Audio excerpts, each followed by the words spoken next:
Welcome to the Unsolved Case File. Today we cover one of the most baffling unsolved murders in modern history. A case where the killer left behind mountains of evidence, DNA, fingerprints, clothing, food, and was still never caught. This is the Setagaya family murders. The killer who stayed for breakfast. December 30th, 2000, Setagaya, Tokyo, Japan. A quiet suburban neighborhood on the last night of the year. The Miyazawa family were at home enjoying a peaceful evening together. Father Mikio, age 44.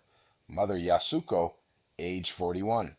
8-year-old daughter, Nina, and 6-year-old son, Rei. A completely normal, loving family in one of Tokyo's safest neighborhoods. By midnight, all four of them were dead. An unknown intruder climbed through the second-floor bathroom window while the family slept. Little Rei, just 6 years old, was strangled in his bed. His father, Mikio, heard a noise, rushed upstairs, and was stabbed. The killer then went through the house and murdered Yasuko and Nina, four people, an entire family, wiped out in one single night. But what happened next makes this case unlike almost any other in history. The killer did not run. Instead, he stayed for several hours after committing four murders. He ate their food from the refrigerator.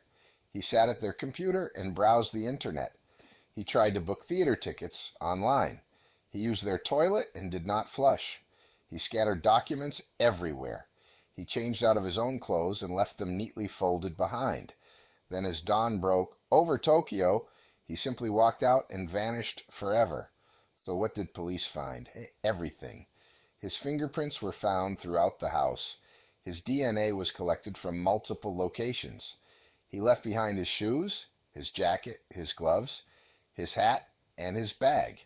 Investigators found traces of a French cologne on his clothing and a handkerchief wrapped using a technique linked to fish factory workers in China. A real person left an extraordinary trail of evidence everywhere, and yet nobody was ever caught. So who was this killer? A young male, most likely in his late teens or early 20s. Slender build. His footprints showed a stepping pattern consistent with military training. His DNA revealed mixed heritage, European mother, East Asian father. Sand found in his bag was traced to a skate park in Japan and an area near Edwards Air Force Base in California. Some investigators suggested the killer may have had connections to the American military stationed in Japan, whose personnel have special legal protections, complicating Japanese police investigations.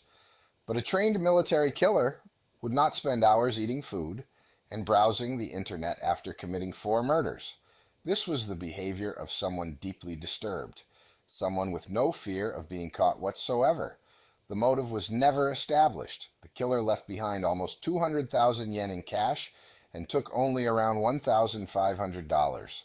Nobody massacres an entire family for $1,500 and leaves more money behind. No personal connection to the Miyazawa family was ever proven.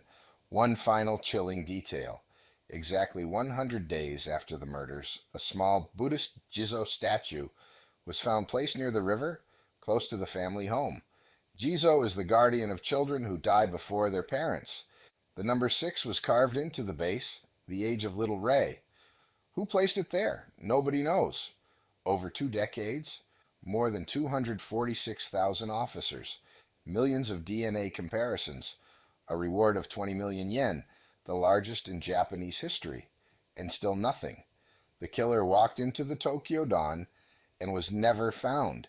He is somewhere in the world today. Four innocent people: a father, a mother, an 8-year-old girl, a 6-year-old boy, all gone, and the person who took them is still free. This has been the Unsolved Case File. Subscribe for new cases every week. Comment below. What do you think the motive was? Thank you for watching.